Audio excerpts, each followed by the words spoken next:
அஸ்ஸலாமு அலைக்கும் வரஹ்மத்துல்லாஹி தஆலா வரகாத்துஹு. இன்னைக்கு ஜூன் 26 போதை ஒழிப்பு தினம். நம்மளால முடிஞ்ச அளவு இந்த போதையை பற்றி,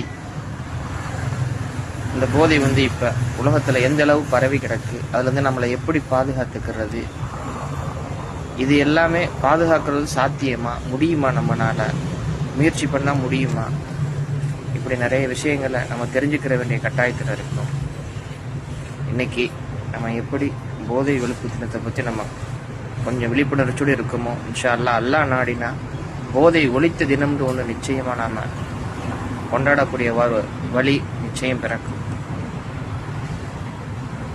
போதை, அதாவது ஒரு மனிதனுக்கு ஒரு சாதாரண ஒரு சின்ன டென்ஷன் வந்தால் கூட அந்த மனுஷன் என்ன பண்ணுறான் தெரியுமா, அந்த டென்ஷனில் இடத்துல கொஞ்சம் பொறுமை காத்து, ஒரு இறைவன் இருக்கா நம்மளுக்கு இந்த கஷ்டத்துலேருந்து, ஒரு சின்ன டென்ஷன்லேருந்து நம்மளை காப்பாற்றுவான் என்ற நம்பிக்கையை இழந்து அந்த பிரச்சனையிலேருந்து உடனே தீர்வு காணுகிறதுக்கு தான் அவன் ஒரு சிகரெட்டு அல்லது மது இல்லாட்டி இந்த மாதிரி ட்ரக்ஸு, கஞ்சா, இப்படி நிறைய வஸ்துக்களை தேடி போய் அதுக்கு அப்படியே நாளடைவில் அடிக்ட் ஆகிறாப்புல.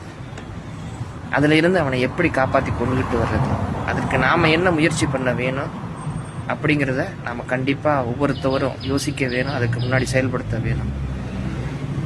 நானும் கிட்டத்தட்ட ஒரு 20-25 வருஷத்துக்கு முன்னாடியே என்னுடைய தந்தை மதுவின் பழக்கத்தினால அவங்க ரொம்ப பாதிக்கப்பட்டு, கிட்டத்தட்ட அவங்க கேன்சர்னு சொல்லுவாங்கள்ல, அதாவது உணவுக்குழாய் புற்றுநோய், அதுக்கு பாதிக்கப்பட்டு அதனால் ரொம்ப அரிக்கப்பட்டு ஒவ்வொரு நாளும் அவங்க எப்படி சொல்கிறதுன்னா, கடைசி நேரத்தில் கூட அவங்களுக்கு ஒரு சொட்டு தண்ணி கொடுத்தா கூட அதே சொட்டு தண்ணியாக வராது, ரத்தமாக வந்துடும். அந்த அளவுக்கு ஒரு 80 கிலோ ஒரு மனுஷன், கிட்டத்தட்ட ஒரு 25 கிலோ மனுஷன் வெயிட்டுக்கு இடையுள்ளதை எப்படி அவ்வளோ அளவுக்கு உரிக்கிருச்சு. இப்போ நாங்கள் இளம் வயதிலேயே தந்தையை பிரிஞ்சு ஒரு சப்போர்ட் இல்லாமல் வாழ்கிறதுக்கு என்ன காரணம், அந்த ஒரு தவறான ஒரு வஸ்து மது தான் காரணம். அதிலிருந்து நாம் எப்படி மீண்டு வரலாம், அதை எப்படி பாதுகாக்கலாம் அப்படிங்கிறதுக்கு நாம் முதல்ல நல்லா இருக்கணும்.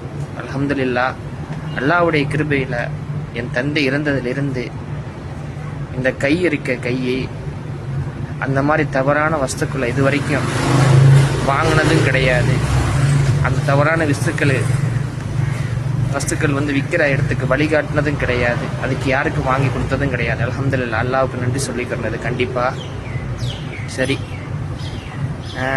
இந்த போதை இந்த போதையை மிஞ்சக்கூடிய ஒரு போதை மிகப்பெரிய இருக்குது. இதையெல்லாம் தகர்த்தெறியக்கூடிய ஒரு போதை, மிகப்பெரிய போதை இருக்குது. அந்த போதை நம்ம கிட்ட வந்துருச்சுன்னா இந்த போதையை விட்டுடலாம்.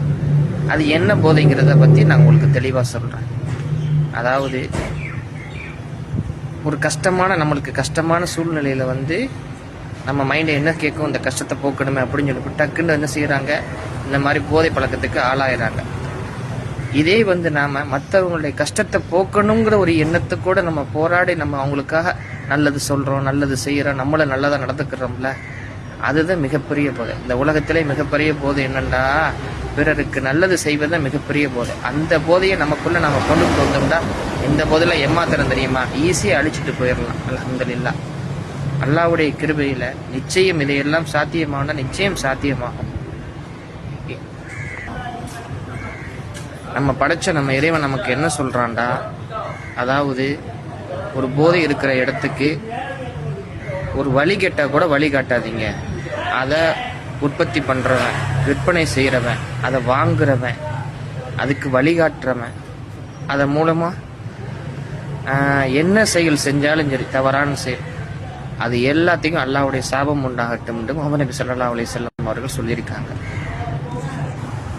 அதே மாதிரி ஒரு சின்ன மன கஷ்டம் மட்டும் இல்லை, இப்போதைக்கு உள்ள சூழ்நிலையில் பார்த்தோன்னா உலக மக்கள் வீட்டில் ஒரு புள்ள பிறந்தா கூட, ஒரு கல்யாணம் காட்சி வந்தால் கூட, வீட்டில் எந்த ஒரு நல்ல விஷயங்கள் நல்ல நாள் வந்தால் கூட, மச்சான் எனக்கு ஒரு பார்ட்டி கொடுறா அப்படின்னு சொல்லிவிட்டு இந்த தவறான ஒரு மது பழக்கத்துக்கு இருக்கிறத பெரிய விஷயமா சந்தோஷமாக கொண்டாடுறாங்க. அது உண்மையிலேயே சந்தோஷம் கிடையாது. உண்மையில சந்தோஷம் எதுவும் தெரியுமா, நம்ம வாழ்க்கையில் எந்த ஒரு நல்லது நடந்தாலும் சரி, அதை இறைவனுக்கு நன்றி சொல்லி உண்மையிலே நம்மளால் முடிஞ்சது 4 பேருக்கு நல்லது செஞ்சு நம்ம கொண்டாடுற மத்தியில், அதுதான் உண்மையான சந்தோஷம். இது மாதிரி தவறான வஸ்துக்களை வாங்கி அதை பசங்களோடு சேர்ந்துக்கிட்டு தவறான பழக்கவழக்கத்தில் ஈடுபட்டுறது வந்து இறைவனுக்கு பிடித்த மாதிரி இல்லை, அது சாத்தானுக்கு பிடித்து நம்ம கொண்டாடுற மாதிரி. இது பெரிய இழிவுல கொண்டு போய் விடும். நான்லாம் நினைப்பேன் அப்பப்ப, எனக்கெல்லாம் அந்த சூப்பர் ஹீரோ மாதிரி பவர் இருந்துச்சுன்னா நான்லாம் என்ன செஞ்சிருப்பேன் தெரியுமா? மொத ஆளா இருக்கிற அந்த உலகத்துல இருக்கிற எல்லா போதை வஸ்துக்கள் உள்ள எல்லா இடங்களையும் போய் அடிச்சு நொறுக்கி அதெல்லாம் தீ வச்சுட்டு கொடுத்துட்டு வந்திருப்பேன். அப்படிலாம் நினைச்சு கூட ஒரு நாள் நினைச்சு பார்ப்பேன், அந்த மாதிரி சக்தி எல்லாம் கிடைக்கணுமே அப்படின்னு சொல்லிவிட்டு. அல்ஹம்துலில்லாஹ், இதெல்லாம் சாத்தியம் கிடையாது. இருந்தாலும் மனிதன் நினைத்தால் அவனுடைய நல் எண்ணத்தை பொறுத்து, நல்ல செயலை பொறுத்து, நல் நடத்தையை பொறுத்து இதையெல்லாம் சாத்தியமாகக்கூடிய கூறுகள் இருக்கின்றது. அல்ஹம்துலில்லாஹ், அந்த எண்ணத்துல சொல்றோம். நாம எல்லாம் வந்து நம்ம படைத்த இறைவனுக்கு மட்டுமே அடிபணிந்து போடக்கூடிய இருக்கும். அவனுடைய தவறான வஸ்துகள், தவறான படைப்புகளுக்கு நம்மளுடைய மூளையும் அறிவும் செலுத்தி அதுல மதிமயங்கி போயிடக்கூடாது. அந்த ஒரு நல்ல எண்ணத்துக்காகத்தான் இந்த ஒரு பதிவு போடப்படுகிறது. அல்ஹம்துலில்லாஹ், இன்னைக்கு வந்து மிக ரொம்ப சிறப்பான நாள், ஆசுரா நாள். அதாவது மிகப்பெரிய கொடூரன், மக்களே அடிமைப்படுத்தி வைத்திருக்கின்ற ஃபிர்அவுன்ட்ட இருந்து அல்லாஹு தஆலா நம்பவே முடியாத கடலை பிளந்து மூசா நபி அவங்களுடைய சமூகத்தையும் பாதுகாத்த நாள். அல்ஹம்துலில்லாஹ், இந்த நாளை நம்ம நியத்து வைப்போம்.